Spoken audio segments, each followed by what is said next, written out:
एक कमरे में लाश थी, साथ में बियर के कैन्स, आधी मैगी पकी और खामोशी। बाहर से लॉक था दरवाज़ा, अंदर से सांस बंद थी।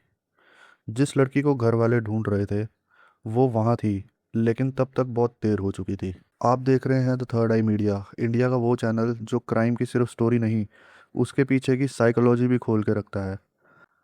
अब चलते हैं सीधा उस कमरे में। 13 फरवरी 2024। इंदौर की एक कॉलोनी। सुबह से लोग परेशान थे। एक घर से ऐसी बदबू आ रही थी कि सांस लेना मुश्किल हो गया था। नेबर्स ने पुलिस को कॉल किया। पुलिस आई। पहली मंजिल का एक कमरा। दरवाज़ा तोड़ के अंदर गई, और जो देखा उसने उनके होश उड़ा दिए। बेड पर एक लड़की की लाश थी। उसका नाम खुशबू था। उम्र थी उसकी 24 साल। एमबीए की स्टूडेंट थी। वो 3 दिन से अपने घर नहीं आई थी। 10 फरवरी दोपहर के 3:30। सीसीटीवी में एक लड़का एक लड़की साथ चल रहे हैं, दोनों बिल्कुल नॉर्मल लग रहे हैं। वो लड़का है पीयूष धनोटिया।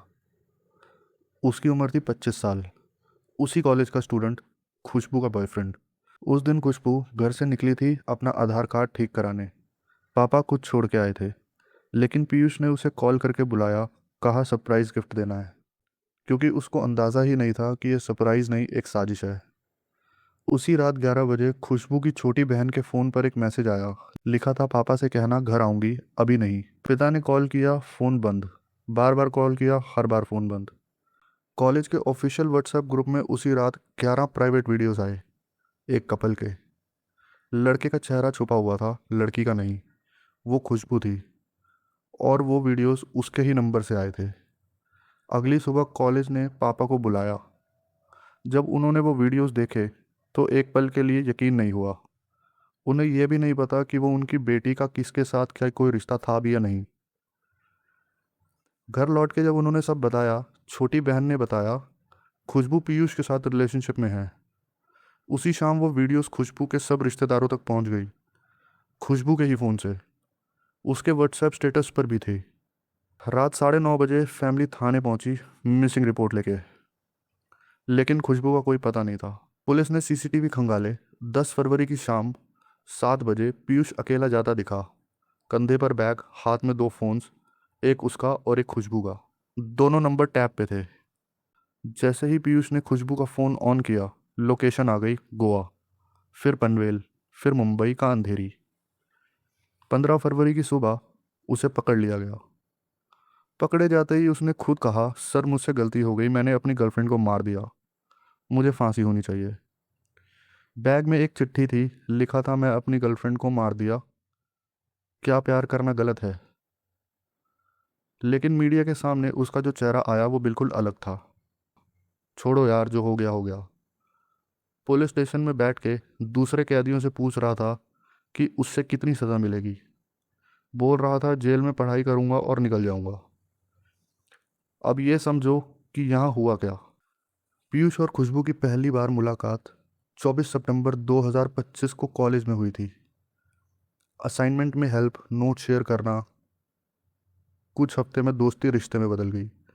बाहर से देखो तो नॉर्मल कॉलेज लव स्टोरी है, पर अंदर से कुछ और ही था। खुशबू चाहती थी पीयूष उसे ओपनली एक्सेप्ट करे, फैमिली से मिलवाए। पीयूष के लिए ये मुश्किल था, यही टेंशन का पहला सीट था। धीरे धीरे पीयूष बदलने लगा। उससे खुशबू को फ़ोन चेक करना, चैट्स पढ़नी, डिजिटल वॉलेट कंट्रोल रखना।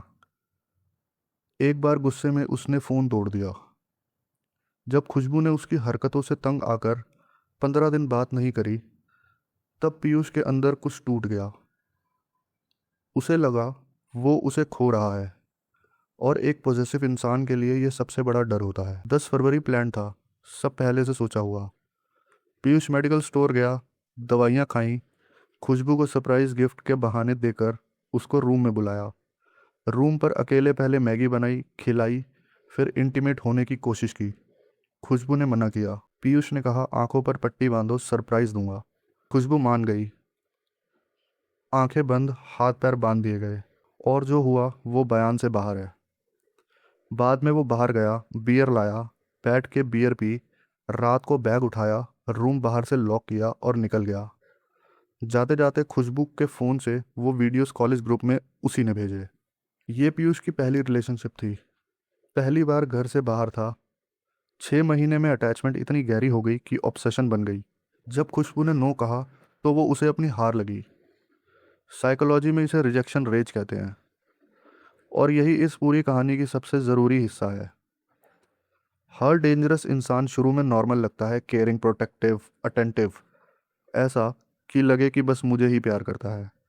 रेड फ्लैग्स होते हैं जब प्यार कंट्रोल बनने लगे, जब नो सुन के वो हर्ट नहीं एंग्री हो जाए, जब आपके फ़ोन चेक करे, आपके दोस्तों से जलता रहे, आपकी आज़ादी से डरे, जब कहे कि अगर छोड़ा तो कुछ कर लूँगा।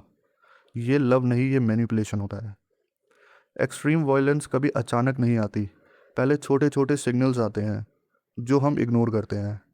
अगर आपको अपने किसी रिश्ते में डर लगे, अगर अपनी बात कहने से पहले ये सोचना पड़े कि वो कैसे रिएक्ट करेगा, तो रुकिए, ये एक रेड फ्लैग है।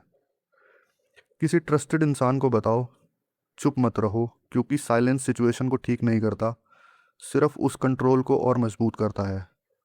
प्यार आपको कभी डरा नहीं सकता, अगर डर है तो वो प्यार नहीं है।